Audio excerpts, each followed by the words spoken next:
Sir ఈ cinema మీకు theatrical release కంటే కూడా తర్వాత శాటిలైట్స్‌లో మంచి లాభాలు తెచ్చింది. ఇది సెకండ్ టైమ్ మీరు దాన్ని చేసినప్పుడు అని అంటారు. అది అసల ఫస్ట్ టైము స్క్రీన్‌లో డిసప్పాయింట్ చేయటం, తర్వాత శాటిలైట్‌లో మంచి లాభాలు తెచ్చిపెట్టడం అనేటువంటిది ఎలా అనిపించింది మీకు? How you enjoyed that success on the small screen? Cinema చూసిన తర్వాత అందరూ కూడా, నేను ఫస్ట్ మేమెవరం కూడా చూడలే.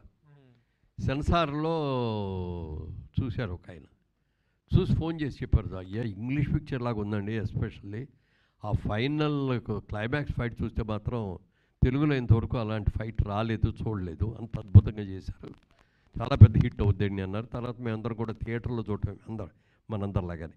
ఎందుకంటే మెడ్రాస్లో ప్రొడక్షన్లో ఉన్నప్పుడు సినిమా తమిళనాడులో రిలీజ్ అయ్యేది కాదు కాబట్టి అందరికీ కూడా ప్రివ్యూ షోస్ చేసి మన ఫ్రెండ్స్ని ప్రెస్ని అందరిని కూడా పిలిచి చూపించేవాళ్ళం బిఫోర్ రిలీజ్.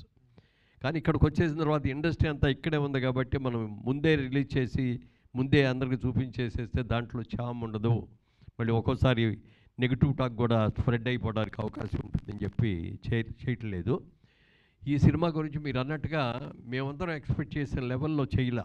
సినిమా నిజంగా చాలా అద్భుతంగా చేసినప్పటికీ కూడా మీరు అన్నట్టుగా పెద్ద నష్టాలలాగా అది ఏం కాదు, యావరేజ్గా మాకందరికీ కూడా మాకేం పెద్ద నష్టాలు లేకుండానే జరిగింది. తర్వాత రిలీజుల్లో కానీ ఎలక్ట్రానిక్ మీడియా దాని మీద వచ్చిన దాన్ని కానీ దాన్ని వరల్డ్ రైట్స్ అమ్మిన సందర్భంగా వచ్చినప్పుడు కానీ అక్కడ కట్టిన ఇంట్లో రీషూటింగ్ చాలామంది షూటింగ్ చేసుకున్న సందర్భం కానీ అన్నీ వచ్చినాయి. టోటల్గా మేము ఫైనాన్షియల్గా మాత్రం ఒక్క రూపాయి కూడా లాస్ అవ్వలేదు, చాలా మంచి పేరు వచ్చింది. ఎక్కడికి వెళ్ళినా అతడు నిర్మాత అంటారు. ఇప్పుడు యంగర్ చేసిన పిల్లలకి జైబేరి అన్ని చాలా సినిమాలు తీశారని చెప్తే వాళ్ళకి అర్థం కాదు. అది అతడి సినిమా చూసామంటే చూశాను, అతడు ఈయన ప్రొడ్యూస్ చేసిందని చెప్తుంటే నిజంగా చాలా గర్వంగా అనిపిస్తుంది.